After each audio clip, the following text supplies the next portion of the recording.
دوسرا مسئلہ بھی یہاں یاد کر دیں کہ میرے بہت بزرگ، میرے بڑے عزت والے بوڑھے بزرگ بھی، جوان بھی عمرے پہ آتے ہیں، احرام ایسے باندھتے ہیں کہ ناف ظاہر ہوتی ہے۔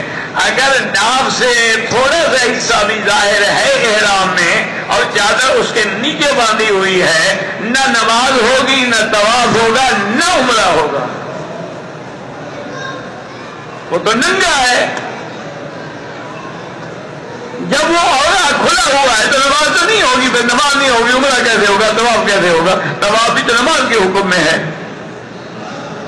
تو ایک مہربانی کریں، مولوی حضرات کوئی ٹھیکیدار نہیں ہے، دین کی پابندی تمہارے ذمہ بھی ہے، تم بھی حضور کی امت ہو، کنتم خیر امت اخرجت للناس تأمرون بالمعروف وتنہون عن المنکر۔ ہر آدمی ان چیزوں میں نظر رکھے کہ اگر کسی کا احرام ناف سے نیچے شروع ہو کے پیار سے، بھائی ذرا احرام اوپر کر دو ورنہ تیرا عمرہ نہیں ہوگا۔ جب ہر آدمی میں یہ جذبہ پیدا ہوگا تو اصلاح ہوگی۔ اب سب کو کہنے کے لیے مولوی تو نہیں جائے گا،